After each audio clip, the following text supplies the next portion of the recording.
What's up, everybody? Alex here. I just got done watching the first episode for season 9 of The Walking Dead. The episode opens up jumping from group to group, trying to give the audience an impression of where everybody is at following All Out War. We first get a scene with Rick, Michonne, and Judith, kind of trying to show us that they've gone ahead and decided to build a family together. Then we go to the sanctuary. We see two saviors propping up a scarecrow to protect their corn crops, which, I guess now they got corn crops. And they're trying to use that zombie as a scarecrow. That is actually genius. We get to see Jesus, Jerry, and Aaron. They're kind of like, they're killing walkers, I guess, to clear a path. We get some really cool visuals in this episode.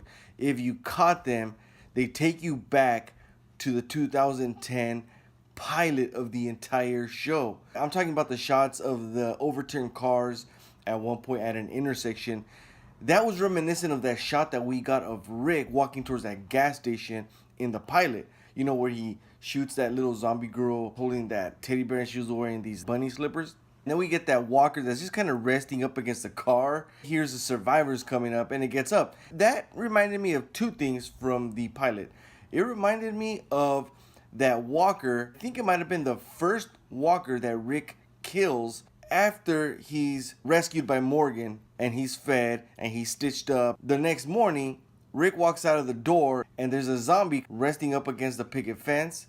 He gets up when he hears Rick, and then Rick goes ahead and bashes his head in. That was reminiscent of that. But it was also reminiscent of that one walker in Atlanta. I think that walker was initially in a bus. Then he gets out after he hears Rick and his horse trotting along, right? He's wearing a blazer and is actually my favorite walker as well from the entire Walking Dead. And then, of course, who can deny the way this premiere is paralleling the pilot? It's a new beginning. The pilot was the beginning. We see all these things that parallel each other, and then they're on horseback, and hey, Rick is on horseback as well. The directors are probably trying to get us to connect the two episodes together. Also, I love the way they actually matched the way the world should look after there's been an apocalypse for years. I'm talking about grass and other plants growing over a bridge. You even get a scene where there's like these planted grass growing out of a car window. It adds so much. It really pulls us in as viewers. My favorite intro was always the original intro of season 1 and 2, because I think they used both intros for The Walking Dead for both seasons. But this one was really cool. It was animated. We get into a season 4 like kind of scene or little storyline, right? I'm talking about the big spot for season 4. In the very first episode of season 4, the group goes off to Big Spot to get supplies. Here, they go to Washington, D.C. to get supplies, except for this time, they're looking to get past technology so that they can use it for the future. In season 4, at the Big Spot, we get a younger survivor who dies. Well, same thing here, right? And this actually kind of pushes what a main part of the episode's storyline was about. When Maggie goes ahead and gets back to the hilltop, the parents of that kid that gets killed on the DC mission are super upset, right? That they even took him along. But first, let's jump to the sanctuary. We find out they're barely kind of hanging on because the sanctuary was designed with like Negan had them doing. They were not producers, but Rick is helping them out. Rick is a good guy. But when him and Daryl visit, they notice some writing on the wall that says, "We are still Negan." Okay?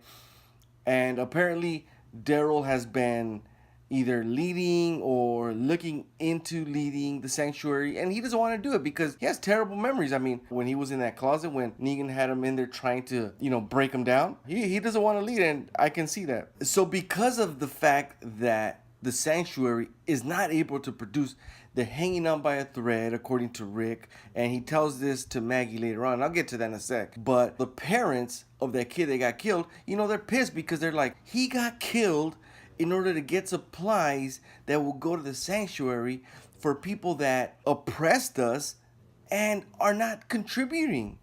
So you can kind of understand where they're coming from. And so essentially, those are the main, plot points for this episode. The fact that the sanctuary is not helping out contribution-wise for the overall community system. and the fact that that younger survivor died, right? Because they're tied together. And so we still have Gregory around. You know, he's still being his shady ass self. And as a matter of fact, Gregory uses the parents of the kid that got killed to his advantage, and he convinces the father to try and kill Maggie. And both of them, at a certain point, make an attempt on Maggie's life. But the person most to blame here is Gregory. So Maggie defends herself successfully. So we get that, right? She defends herself, she subdues Gregory, and then we get Maggie and Rick are discussing the usefulness of whether the saviors even deserve their compassion, mercy, or help. And she actually catches Rick by surprise after, he asks her to help fix that bridge because, there's a bridge that I just showed you guys an image of that's all overgrown. Which, by the way, was pretty cool because they connected Fear the Walking Dead to this episode or to this show when they mentioned the big storm. Season 4 of Fear the Walking Dead, we got this huge storm that became problematic for our Fear group. So Maggie, she tells Rick, hey, the saviors, they need to provide most of the labor to repair that bridge. That's how I will help them out with food if they need it. But it doesn't end there. She actually surprises Rick and she demands at the sanctuary. Remember I was talking about all their corn, right? And they're trying to prop up a zombie as a scarecrow? Well, Maggie demands that Rick make the sanctuary give them all the ethanol they produce from the corn crops to run like the trucks and other machinery. When Rick pushes back and he says, hey, they're barely holding on, we're obliged to help, she rebuts with like, hey, we took their leader out, we let them live.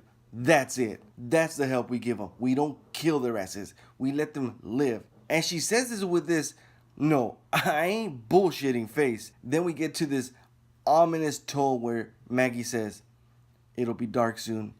Time to put the children to bed. And then we go ahead and transition to the ending scene where Maggie ends up hanging Gregory for his attempt on her life. And she gives this quick little speech. It shows us the darkening of Maggie. She's done taking any shit. She might start to rule with an iron fist. And this goes back to the way that she was talking to Rick and what she wants to do with the saviors. So yeah, man, I like this episode. It wasn't like a wow episode. It wasn't, an outstanding, excellent episode. But it wasn't a bad one, man. Especially compared to what we've been used to with The Walking Dead. I think it was a solid episode, and I hope that if they continue to really take the time to focus on character development the way this one kind of did. But I also want them to focus on the survival aspect, because this one, I think it kind of forgot, it eliminated completely any aura or this sense of, hey, we're surviving and this world is hostile, right? I don't know, I felt like it kind of lacked that. But overall it was an enjoyable episode. All right, it was not the greatest, it was not one of the worst ones, it was okay. I'm going to give this episode about 7 out of 10. If you've been liking my videos, subscribe if you haven't. Also, make sure you hit that like button and don't forget to check out more of my videos right now. Peace out.